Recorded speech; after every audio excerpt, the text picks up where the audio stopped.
don't mess with a girl with a hobby horse. Yeah, well, whatever. You think you're tough.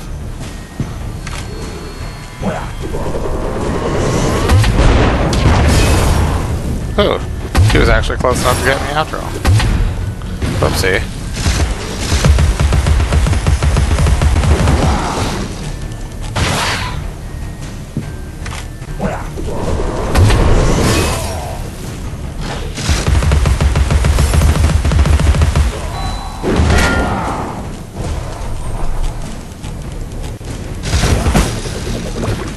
Yeah, he blocks your shot. You have to wait for him.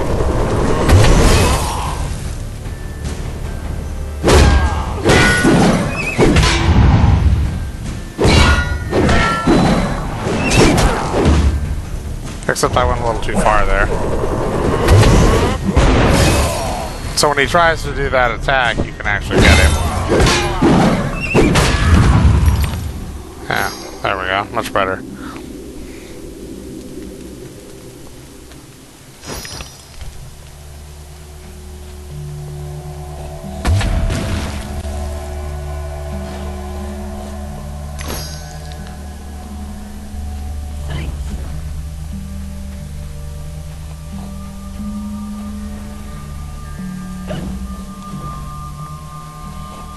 Okay, come on, where's the pig snout? I hear it.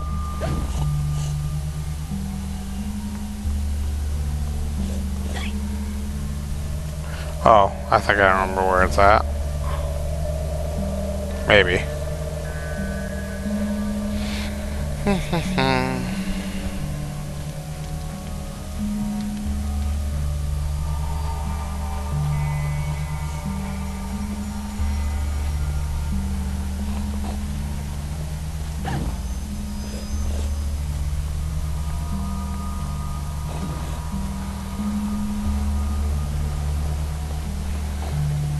Okay.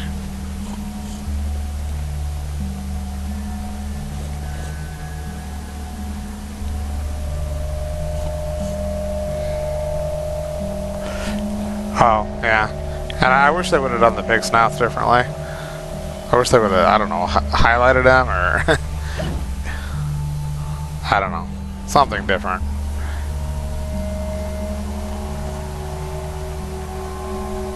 Well, he's here somewhere.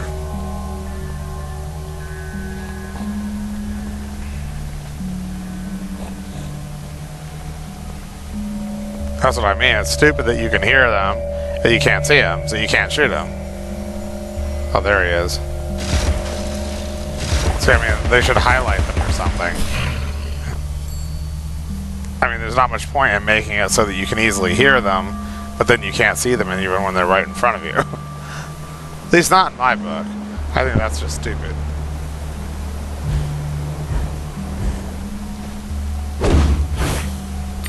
You know, I also saw one review, I think, and even a comment by a player or two, that was saying that they were having difficulty in the game, that some of the encounters really challenged them, or they felt that they died sometimes in encounters that had several different types of enemies with different, you know, requiring different weapons, different tactics.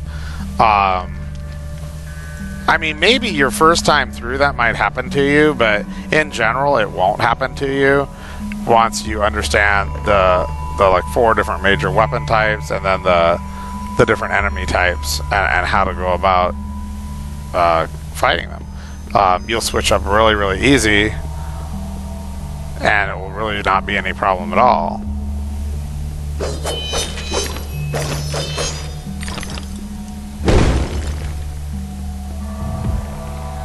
Now this one's a little bit weird, but what this pressure plate does, it lowers a wooden platform back here that you have to get on. It's really, it was hard for me to see when I first played, so I thought it might be worth actually pointing it out so you can get to this memory. We'll keep just the one lamp, Alice, as a night light, but it stays in the upstairs hall and only till you turn 12. So that's an important memory, because you remember that, and this will actually be, it's helping to jog her more detailed memory. our savior? It's Alice, the magnificent, the powerful, the brave, the reckless, the rash, the crazy, the imprudent. Yeah, all those things. Which, by the way, if you can't tell, these are ants that are being slaughtered by wasps. Our benefactor. Going back to what the nanny said to her when she saw the children being preyed upon by the adults, you know, prostituted and whatever in the square.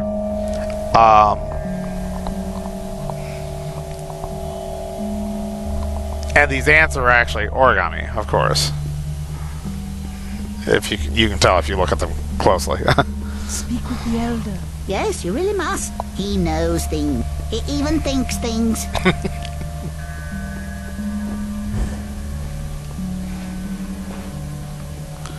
Okay.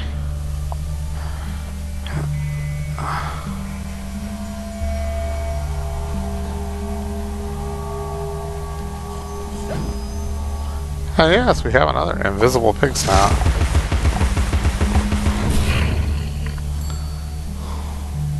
And of course that's a geisha.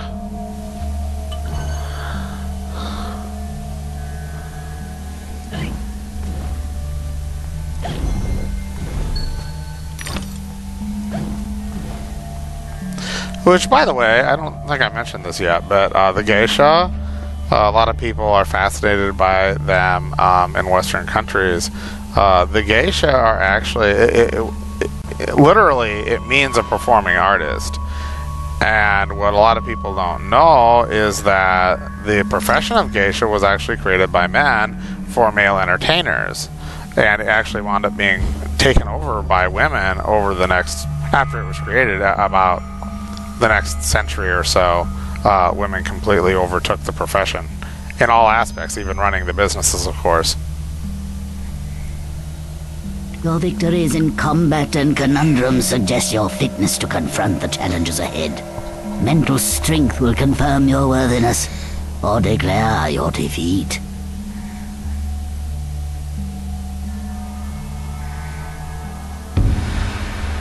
And here we go with another puzzle. Oh joy. Of course, we gotta find the pieces first.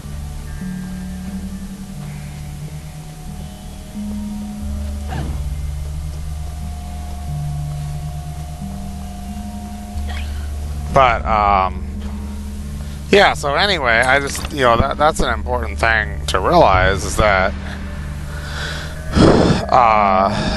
the geisha profession is, you know, created by men originally, but then completely taken over by women. And also, just to be clear, although by now, with the popularity of Memoirs of a Geisha and certain other, you know, works that have been released to the English world, people, I would think, are a little bit more aware of the fact that geishas are not prostitutes.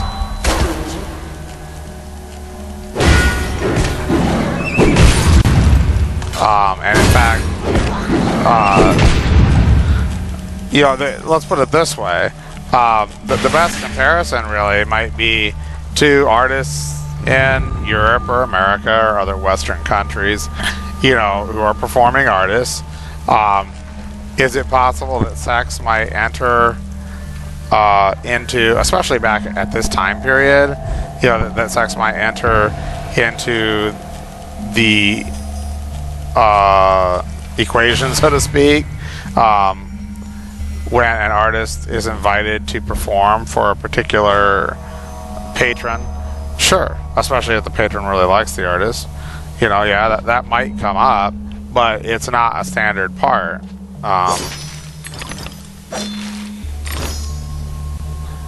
It probably tends to be more the exception than the rule, let's put it that way.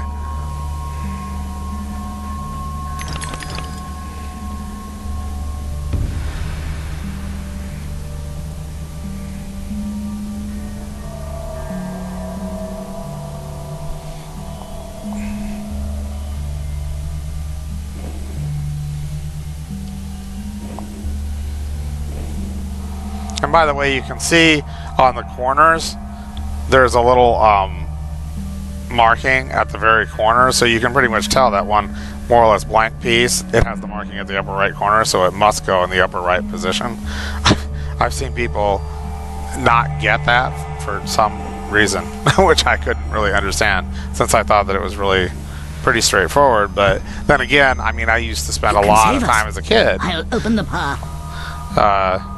putting together jigsaw puzzles and doing other types of sliding puzzles like this.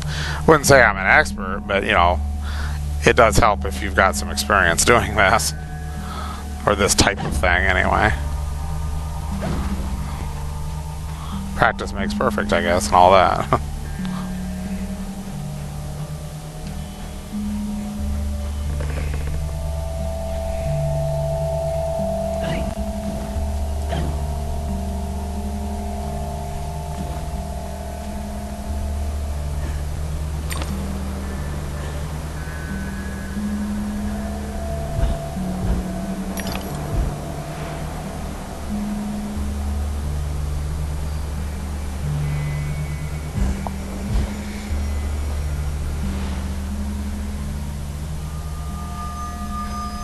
Now we just wait so we can go get the teeth, or tooth. Otherwise I'd jump off right there.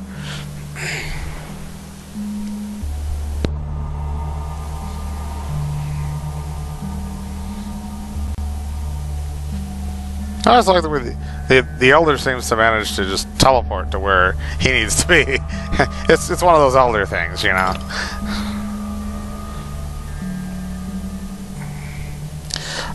Another, I guess, point that I might make, you know, for people who are really interested in storytelling, which goes back to mythology and stuff. Well, just a second here. The wicked wasps lay siege upon us and control the peaks to east and west. You must defeat them to reach Caterpillar's retreat. I suppose I must go to the mountaintop, as it won't come to me. We have faith that Caterpillar, the strange and wondrous, helps those in need. One day we'll have proof.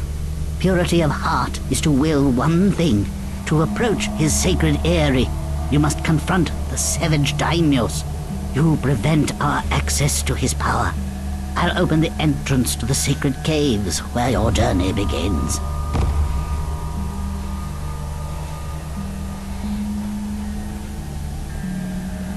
And so here we go. So what I started to say was that a lot of people don't seem to be aware of this, but George Lucas, one of George Lucas's mentors and teachers was Joseph Campbell, who is widely considered to be the greatest mythologist and you know, one of the greatest scholars of the 20th century. Spent his entire life from the age of 10 until he died in 1987 in his upper 80s, 87 or 88. But anyway, you know, he spent his entire life studying mythology and all sorts of different cultures around the world. And you know, I really recommend that people read, or even better, watch The Power of Myth, which was a series of interviews he gave to journalist Bill Moyers just before he died, and he covers all sorts of different topics in there, including the Star Wars mythology. The DVD actually comes with an extra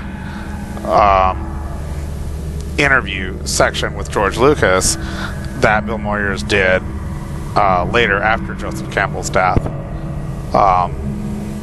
So, you know, you might find that very interesting with respect to storytelling motifs, the role of